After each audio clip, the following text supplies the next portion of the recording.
La Higia. Edgar Allan Poe. Y allí se encuentra la voluntad, que no fenece. ¿Quién conoce los misterios de la voluntad y su vigor? Pues Dios es una gran voluntad que penetra todas las cosas por la naturaleza de su atención.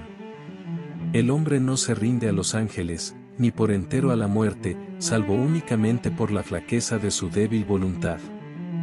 Joseph Glanville. No puedo, por mi alma, recordar ahora cómo, cuándo, ni exactamente dónde conocí a la Higia. Largos años han transcurrido desde entonces, y mi memoria es débil porque he sufrido mucho. El carácter de mi amada, su raro saber, la singular belleza, y la conmovedora y dominante elocuencia de su hondo lenguaje musical se abrieron camino progresivamente en mi corazón. Creo, sin embargo, que la encontré por primera vez, y luego con mayor frecuencia, en una vieja y ruinosa ciudad cercana al Rin. Está fuera de duda que provenía de una fecha muy remota. La Higia, la Higia. Sumido en estudios que por su naturaleza me apartan y amortiguan el mundo exterior, me bastó este dulce nombre, la Higia, para evocar ante mis ojos, en mi fantasía, la imagen de la que ya no existe. Y ahora, mientras escribo, descubro que no he sabido nunca el apellido paterno de la que fue mi amiga y mi prometida, que llegó a ser mi compañera de estudios y al fin, la esposa de mi corazón. Si alguna vez la brumosa y alada Astophet del idólatra Egipto, preside, según dicen, los matrimonios fatídicamente adversos, con toda seguridad presidió el mío. Hay un tema dilecto, empero, sobre el cual no falla mi memoria. Es la persona de la Higia. Era de alta estatura, algo delgada, e incluso en los últimos días muy demacrada. Intentaría yo en vano describir la majestad, la tranquila soltura de su porte o la incomprensible ligereza y flexibilidad de su paso. Llegaba y partía como una sombra. No me daba cuenta jamás de su entrada en mi cuarto de estudio, salvo por la amada música de su apagada y dulce voz, cuando posaba ella su marmórea mano sobre mi hombro. En cuanto a la belleza de su rostro, ninguna doncella la ha igualado nunca. Era el esplendor de un sueño de opio, una visión aérea y encantadora, más ardorosamente divina que las fantasías que revuelan alrededor de las almas dormidas de las hijas de Delos. Con todo, sus rasgos no poseían ese modelado regular que nos han enseñado falsamente a reverenciar con las obras clásicas del paganismo. No obstante, aunque yo veía que los rasgos de la Higia no poseían una regularidad clásica, aunque notaba que su belleza era realmente exquisita, y sentía que había en ella mucho de extraño, me esforzaba en vano por descubrir la irregularidad y por perseguir los indicios de mi propia percepción de lo extraño. Examinaba el contorno de la frente alta y pálida, una frente irreprochable. Cuán fría es, en verdad, esta palabra cuando se aplica a una majestad tan divina, la piel que competía con el más puro marfil. La amplitud imponente, la serenidad, la graciosa prominencia de las regiones que dominaban las sienes, y luego aquella cabellera de un color negro como plumaje de cuervo, brillante, profusa, naturalmente rizada. Miraba yo las líneas delicadas de la nariz, la tersura de la superficie, la tendencia casi imperceptible a lo aguileño, las aletas curvadas con armonía que revelaban un espíritu libre. Contemplaba yo la dulce boca. Encerraba el triunfo de todas las cosas celestiales, la curva magnífica del labio superior, el aire suave y voluptuosamente reposado del inferior, los hoyuelos que se marcaban y el color que hablaba.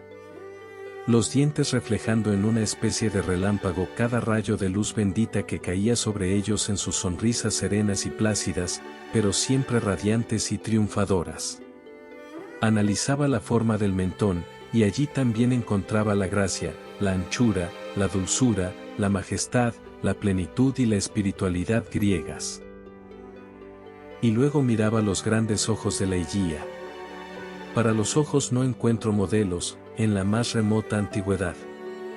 ¿Acaso era en aquellos ojos de mi amada donde residía el secreto de su extrañeza? Eran, creo yo, más grandes que los ojos ordinarios de nuestra propia raza. Más grandes que los ojos de la gacela. Aún así, a ratos era, en los momentos de intensa excitación, cuando esa particularidad se hacía más notablemente impresionante en la Higuía. En tales momentos su belleza era, al menos, así parecía quizá a mi imaginación inflamada, la belleza de las fabulosas huríes de los turcos. Las pupilas eran del negro más brillante y bordeadas de pestañas de azabache muy largas, sus cejas, de un dibujo ligeramente irregular, tenían ese mismo tono. Sin embargo, lo extraño que encontraba yo en los ojos era independiente de su forma, de su color y de su brillo, y debía atribuirse, en suma, a la expresión. Palabras sin sentido, puro sonido, basta la actitud en que se atrinchera nuestra ignorancia de lo espiritual. La expresión de los ojos de la Higuía. Cuántas largas horas he meditado en ello, cuántas veces, durante una noche entera de verano, me he esforzado en sondearlo. ¿Qué era aquello, aquel lago más profundo que el pozo de Demócrito que yacía en el fondo de las pupilas de mi amada? ¿Qué era aquello? Se adueñaba de mí la pasión de descubrirlo. Aquellos ojos.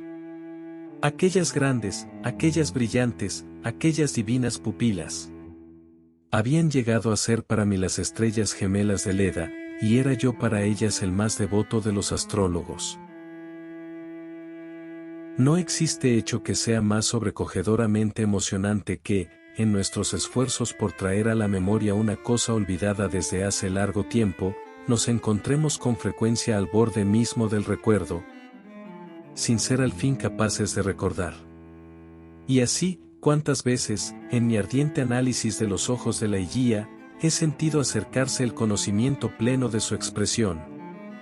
Lo he sentido acercarse, y a pesar de ello, no lo he poseído del todo, y por último, ha desaparecido en absoluto. Y he encontrado en los objetos más vulgares del mundo una serie de analogías con esa expresión. Quiero decir que, después del periodo en que la belleza de la Higuía pasó por mi espíritu y quedó allí como en un altar, extraje de varios seres del mundo material, una sensación análoga a la que producían en mí sus grandes y luminosas pupilas. Lo he encontrado en el océano, en la caída de un meteoro. Lo he sentido en las miradas de algunas personas de edad desusada. Hay en el cielo una o dos estrellas que, vistas con telescopio, me han producido un sentimiento análogo. Me he sentido henchido de él con los sonidos de ciertos instrumentos de cuerda, y a menudo en algunos pasajes de libros. Entre ellos recuerdo muy bien algo en un volumen de Joseph Glanville que no ha dejado nunca de inspirarme el mismo sentimiento, y allí se encuentra la voluntad que no fenece. ¿Quién conoce los misterios de la voluntad y su vigor? Pues Dios es una gran voluntad que penetra todas las cosas por la naturaleza de su atención. El hombre no se rinde a los ángeles ni por entero a la muerte, salvo únicamente por la flaqueza de su débil voluntad.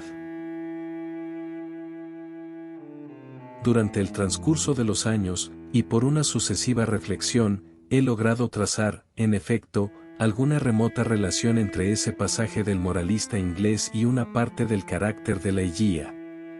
La intensidad de pensamiento, de acción, de palabra. De todas las mujeres que he conocido, ella, la tranquila al exterior, la siempre plácida la Higuía, era la presa más desgarrada por los tumultuosos buitres de la cruel pasión. Y no podía evaluar aquella pasión, sino por la milagrosa expansión de aquellos ojos que me deleitaban y me espantaban al mismo tiempo, por la melodía casi mágica, la claridad y la placidez de su voz profunda, y por la fiera energía de las vehementes palabras que profería ella habitualmente. He hablado del saber de la Higuía, era inmenso, tal como no lo he conocido nunca en una mujer. Sabía a fondo las lenguas clásicas, y hasta donde podía apreciarlo mi propio conocimiento, los dialectos modernos europeos, en los cuales no la he sorprendido nunca en falta. He dicho que su cultura superaba la de toda mujer que he conocido, pero ¿dónde está el hombre que haya atravesado con éxito todo el amplio campo de las ciencias morales, físicas y matemáticas? No vi entonces lo que ahora percibo con claridad, que los conocimientos de la Hijía eran gigantescos. Por mi parte, me daba la suficiente cuenta de su infinita superioridad para resignarme, con la confianza de un colegial, a dejarme guiar por ella a través del mundo caótico de las investigaciones metafísicas, del que me ocupé con ardor durante los primeros años de nuestro matrimonio. Con qué vivas delicias, con qué esperanza etérea la sentía inclinada sobre mí en medio de estudios tan poco explorados, tan poco conocidos. Y veía ensancharse ante mí, aquella larga avenida, a lo largo de la cual debía alcanzar la meta de una sabiduría divinamente preciosa para no estar prohibida. Por eso, con qué angustioso pesar vi, después de algunos años, mis esperanzas tan bien fundadas abrir las alas y volar lejos. Sin la Hijía, era yo nada más que un niño a tientas en la noche. Solo su presencia, sus lecturas, podían hacer vivamente luminosos los múltiples misterios del trascendentalismo en el cual estábamos sumidos. Privado del radiante esplendor de sus ojos, toda aquella literatura ligera y dorada, se volvió insulsa, de gran tristeza. Y ahora aquellos ojos iluminaban cada vez con menos frecuencia las páginas que yo estudiaba al detalle. La Hijía cayó enferma. Los ardientes ojos refulgieron con un brillo demasiado glorioso, los pálidos dedos tomaron el tono de la cera, y las azules venas de su ancha frente latieron impetuosamente vibrantes en la más dulce emoción. Vi que ella se moría y luché desesperado en espíritu contra el horrendo Azrael. Y los esfuerzos de mi apasionada esposa fueron, con asombro mío, aún más enérgicos que los míos. Había mucho en su firme naturaleza que me impresionaba y hacía creer que para ella llegaría la muerte sin sus terrores. Pero no fue así. Las palabras son impotentes para dar una idea de la ferocidad de la resistencia que mostró en su lucha con la sombra. Gemía yo de angustia ante aquel deplorable espectáculo. Hubiese querido calmarla, hubiera querido razonar, pero en la intensidad de su salvaje deseo de vivir, solo de vivir, todo consuelo y razonamiento habrían sido el colmo de la locura. Sin embargo, hasta el último instante, en medio de las torturas y de las convulsiones de su firme espíritu, no flaqueó la placidez exterior de su conducta. Su voz se tornaba más dulce, más profunda, pero yo no quería insistir en el vehemente sentido de aquellas palabras proferidas con tanta calma. Mi cerebro daba vueltas cuando prestaba oído a aquella melodía sobrehumana y a aquellas arrogantes aspiraciones que la humanidad no había conocido nunca antes. No podía dudar de que me amaba, y érame fácil saber que en un pecho como el suyo el amor no debía de reinar como una pasión ordinaria. Pero solo con la muerte comprendí toda la fuerza de su afecto. Durante largas horas, reteniendo mi mano, desplegaba ante mí su corazón rebosante, cuya devoción más que apasionada llegaba a la idolatría. ¿Cómo podía yo merecer la beatitud de tales confesiones? ¿Cómo podía yo merecer estar condenado hasta el punto de que mi amada me fuese arrebatada en la hora de mayor felicidad? Pero no puedo extenderme sobre este tema. Diré únicamente que en la entrega más que femenina de la Hijía a un amor no merecido, otorgado a un hombre indigno de él, reconocí por fin el principio de su ardiente, de su vehemente deseo de vivir aquella vida que huía ahora con tal rapidez. Y es ese ardor desordenado, esa vehemencia en su deseo de vivir, lo que no tengo vigor para describir, lo que me siento por completo incapaz de expresar. A una hora avanzada de la noche en que ella murió, me llamó perentoriamente a su lado, y me hizo repetir ciertos versos compuestos por ella pocos días antes. La obedecí. Son los siguientes. Fuera, fuera todas las luces, y sobre cada forma trémula, el telón cual paño fúnebre, baja con tempestuoso ímpetu. Los ángeles, pálidos todos, lívidos, se levantan, descúbranse, afirma que la obra es la tragedia del hombre y su héroe, el gusano triunfante. ¡Oh Dios mío!, gritó casi Ligeia, alzándose de puntillas y extendiendo sus brazos hacia lo alto con un movimiento espasmódico, cuando acabé de recitar estos versos. Oh Dios mío, oh Padre Divino, sucederán estas cosas irremisiblemente. No será nunca vencido ese conquistador. No somos nosotros una parte y una parcela de ti. Y entonces, agotada por la emoción, dejó caer sus blancos brazos con resignación, y volvió solemnemente a su lecho de muerte. Y cuando exhalaba sus postreros suspiros, se mezcló con ellos, desde sus labios, un murmullo confuso. Agucé el oído y distinguí las terminantes palabras. El hombre no se rinde a los ángeles, ni por entero a la muerte, salvo por la flaqueza de su débil voluntad.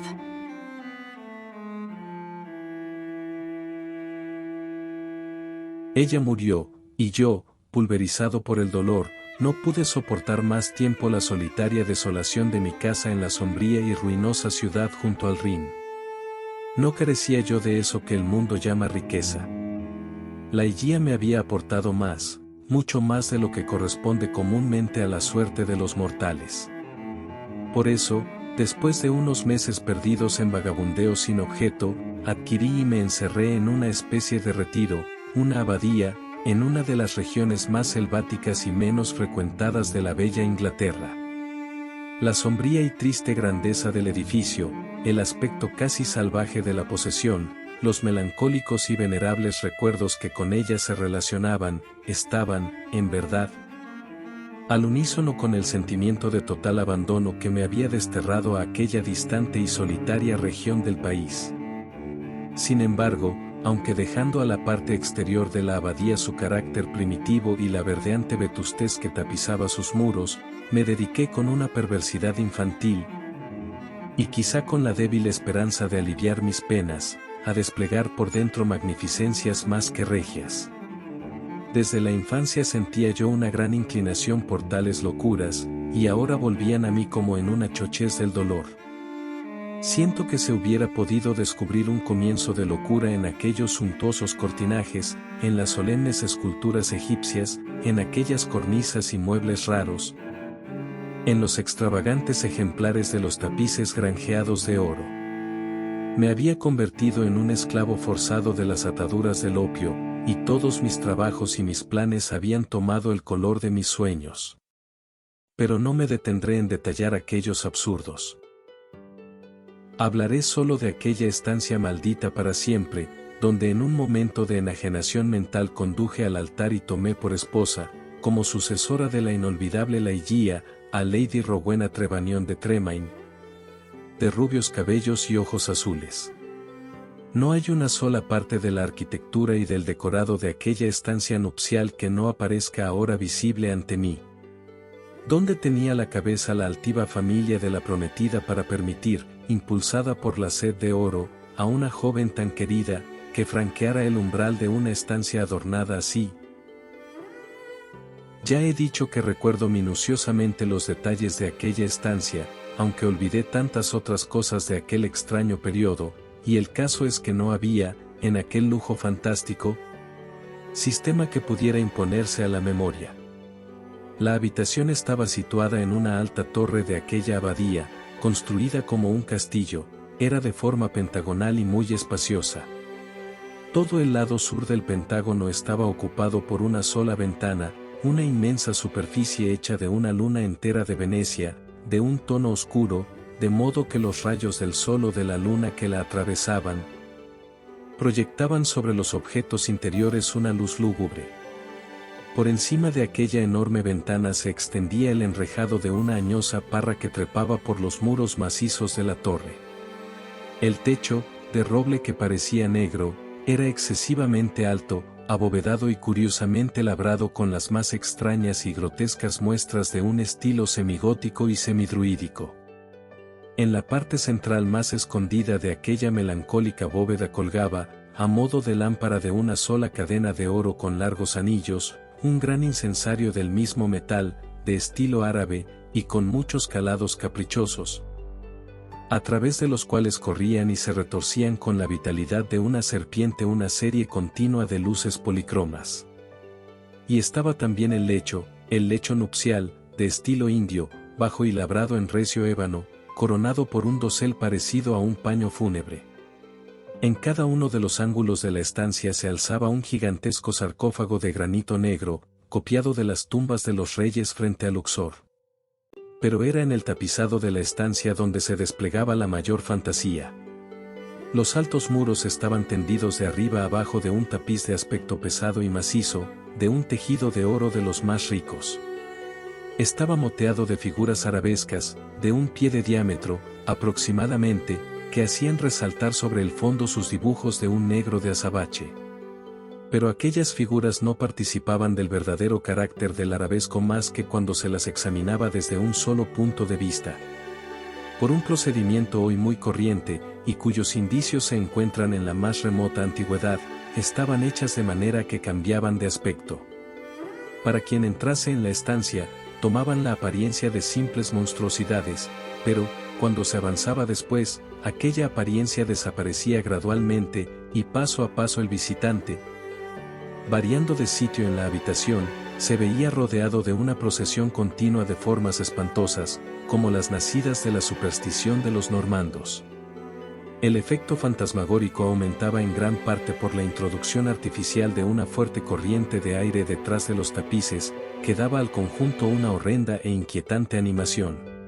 Tal era la mansión, tal era la estancia nupcial en donde pasé, con Lady de Tremaine, las horas impías del primer mes de nuestro casamiento, y las pasé con una leve inquietud.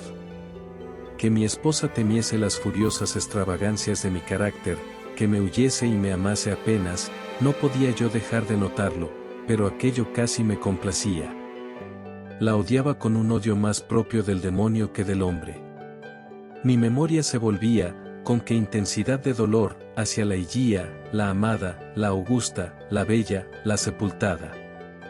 Gozaba recordando su pureza, su sabiduría, su elevada y etérea naturaleza, su apasionado e idólatra amor. Ahora mi espíritu ardía plena y libremente con una llama más ardiente que la suya propia. Con la excitación de mis sueños de opio, gritaba su nombre en el silencio de la noche, o durante el día en los retiros escondidos de los valles, como si con la energía salvaje, la pasión solemne, el ardor devorador de mi ansia por la desaparecida, pudiese yo volverla a los caminos de esta tierra que había ella abandonado para siempre. A principios del segundo mes de matrimonio, Lady Rowena fue atacada de una dolencia repentina, de la que se repuso lentamente. La fiebre que la consumía hacia sus noches penosas, y en la inquietud de un semisopor, hablaba de ruidos y de movimientos que se producían en un lado y en otro de la torre. ¿Y qué atribuía yo al trastorno de su imaginación o acaso a las influencias fantasmagóricas de la propia estancia? Al cabo entró en convalecencia, y por último, se restableció. Aún así, no había transcurrido más que un breve periodo de tiempo, cuando un segundo y más violento ataque la volvió a llevar al lecho del dolor. Y de aquel ataque no se restableció nunca del todo su constitución que había sido siempre débil. Su dolencia tuvo desde esa época un carácter alarmante y unas recaídas más alarmantes aún que desafiaban toda ciencia y los denodados esfuerzos de sus médicos. A medida que se agravaba aquel mal crónico, que desde entonces se había apoderado por demás de su constitución como para ser factible que lo arrancasen medios humanos, no pude impedirme observar una excitabilidad en su temperamento por las causas más triviales de miedo. Volvió ella a hablar, y ahora, con mayor frecuencia e insistencia, de ruidos, de ligeros ruidos, y de movimientos insólitos en los tapices, a los que había ya aludido. Una noche, hacia fines de septiembre, me llamó la atención sobre aquel tema angustioso en un tono más desusado que de costumbre. Acababa de despertarse de un sueño inquieto, y había yo espiado, con un sentimiento de ansiedad, de vago terror, las muecas de su demacrado rostro. Me hallaba sentado junto al lecho de ébano en una de las otomanas indias. Se incorporó ella a medias y habló en un excitado murmullo de ruidos que entonces oía, pero que yo no podía oír, y de movimientos que entonces veía, aunque yo no los percibiese. El viento corría veloz por detrás de los tapices, y me dediqué a demostrarle, lo cual debo confesar que no podía ni yo mismo creerlo del todo. Que aquellos rumores apenas articulados y aquellos cambios casi imperceptibles en las figuras de la pared eran tan solo los efectos naturales de la corriente de aire habitual. Pero una palidez mortal que se difundió por su cara probó que mis esfuerzos por tranquilizarla eran inútiles. Pareció desmayarse, y no tenía cerca criados a quienes llamar. Recordé el sitio donde estaba colocada una botella de un vino suave, recetado por los médicos, y crucé, presuroso, por la estancia para tomarla. Pero al pasar bajo la luz del incensario, dos detalles de una naturaleza impresionante atrajeron mi atención. Sentí algo palpable, aunque invisible, que pasaba cerca de mi persona, y vi sobre el tapiz de oro, en el centro mismo de la viva luz que proyectaba el incensario, una sombra. Una débil e indefinida sombra de angelical aspecto, tal como se puede imaginar la sombra de una forma. Pero como estaba vivamente excitado por una dosis excesiva de opio, no concedí más que una leve importancia a aquellas cosas ni hablé de ellas a Rowena. Encontré el vino, crucé de nuevo la habitación y llené un vaso que acerqué a los labios de mi desmayada mujer. Entretanto, se había repuesto en parte, y cogió ella misma el vaso, mientras me dejaba caer sobre una otomana cerca del lecho, con los ojos fijos en su persona. Fue entonces cuando oí claramente un ligero rumor de pasos sobre la alfombra. Junto al lecho, y un segundo después, cuando Rowena hacía ademán de alzar el vino hasta sus labios, vi, o pude haber soñado que veía, caer dentro del vaso, como de alguna fuente invisible que estuviera en el aire de la estancia, 3 o 4 anchas gotas de un líquido brillante color rubí. Si yo lo vi, Rowena no lo vio. Bebió el vino sin vacilar, y me guardé bien de hablarle de aquel incidente que tenía yo que considerar, después de todo, como sugerido por una imaginación sobreexcitada a la que hacían morbosamente activa el terror de mi mujer, el opio y la hora. A pesar de todo, no pude ocultar a mi propia percepción que, inmediatamente después de la caída de las gotas color rubí, un rápido cambio, pero a un estado peor, tuvo lugar en la enfermedad de mi esposa, de tal modo que a la tercera noche, las manos de sus servidores la preparaban para la tumba, y la cuarta estaba yo sentado solo, ante el cuerpo de ella envuelto en un sudario, en aquella fantástica estancia que la había recibido como a mi esposa. Extrañas visiones, engendradas por el opio, revoloteaban como sombras ante mí. Miraba con ojos inquietos los sarcófagos en los ángulos de la estancia, las figuras cambiantes de los tapices y las luces serpentinas y policromas del incensario, sobre mi cabeza. Mis ojos cayeron entonces, cuando intentaba recordar los incidentes de la noche anterior, en aquel sitio, bajo la claridad del incensario, donde había visto las huellas ligeras de la sombra. Sin embargo, ya no estaba allí, y respirando con gran alivio, volví la mirada a la pálida y rígida figura tendida sobre el lecho. Entonces se precipitaron sobre mí los 1000 recuerdos de la Higuía, y luego refluyó hasta mi corazón con la violenta turbulencia de un oleaje, todo aquel indecible dolor con que la había contemplado amortajada. La noche iba pasando, y siempre con el pecho henchido de amargos pensamientos de ella, de mi único amor, permanecí con los ojos fijos en el cuerpo de Rowena. Sería medianoche o tal vez más temprano, pues no había tenido en cuenta el tiempo, cuando un sollozo quedo, ligero, pero muy claro, me despertó, sobresaltado, de mi ensueño. Me pareció que venía del lecho de ébano, el lecho de muerte. Escuché con la angustia de un terror supersticioso, pero no se repitió aquel ruido.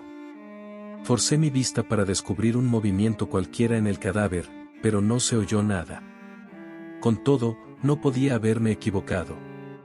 Había oído el ruido, ligero, y mi alma estaba muy despierta en mí. Mantuve resuelta y tenazmente concentrada mi atención sobre el cuerpo. Pasaron varios minutos antes de que ocurriese algún incidente que proyectase luz sobre el misterio. Por último resultó evidente que una coloración leve y muy débil, apenas perceptible, teñía de rosa y se difundía por las mejillas y por las sutiles venas de sus párpados. Aniquilado por una especie de horror indecible, para el cual no posee el lenguaje humano una expresión lo suficientemente enérgica, sentí que mi corazón se paralizaba y que mis miembros se ponían rígidos sobre mi asiento. No obstante, el sentimiento del deber me devolvió, por último, el dominio de mí mismo. No podía dudar ya por más tiempo que habíamos efectuado prematuros preparativos fúnebres, ya que Rowena vivía aún. Era necesario realizar desde luego alguna tentativa, pero la torre estaba completamente separada del ala de la abadía ocupada por la servidumbre. No había cerca ningún criado al que pudiera llamar ni tenía yo manera de pedir auxilio, como no abandonase la estancia durante unos minutos, a lo cual no podía arriesgarme. Luché, pues, solo, haciendo esfuerzos por reanimar aquel espíritu todavía en suspenso. A la postre, en un breve lapso de tiempo, hubo una recaída evidente, desapareció el color de los párpados y de las mejillas, dejando una palidez más que marmórea.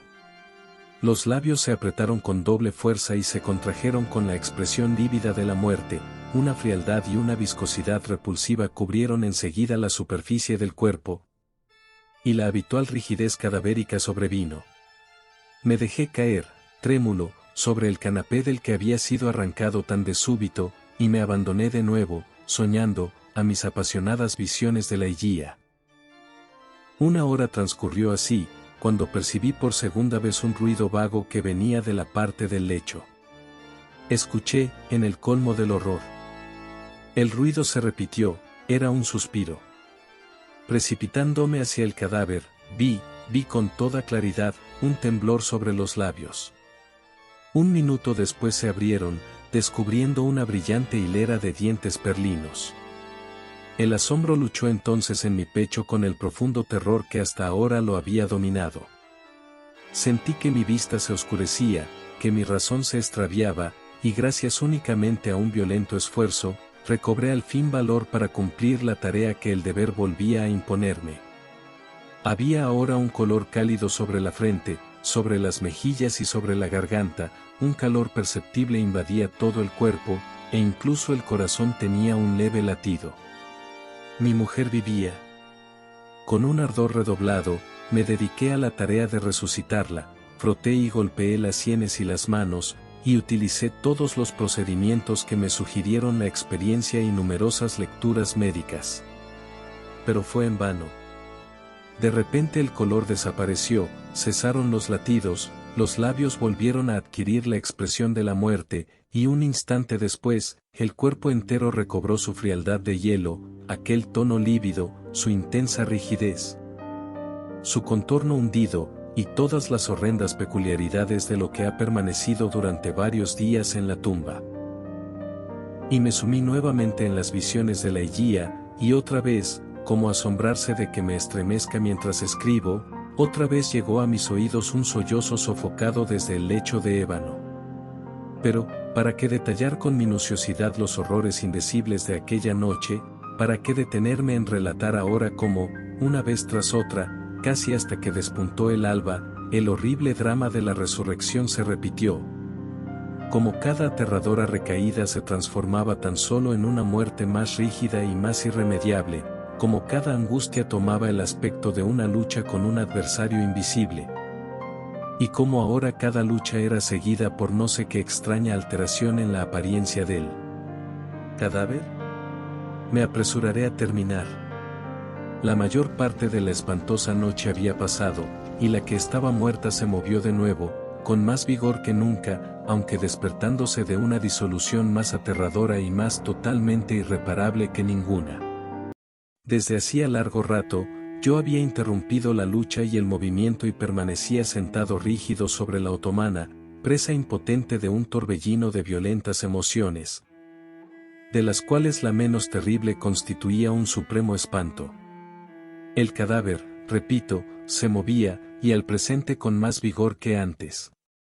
Los colores de la vida se difundían con una inusitada energía por la cara, se distendían los miembros, y salvo que los párpados seguían apretados fuertemente, y que los vendajes y los tapices comunicaban aún a la figura su carácter sepulcral, habría yo soñado que Rowena se liberaba por completo de las cadenas de la muerte.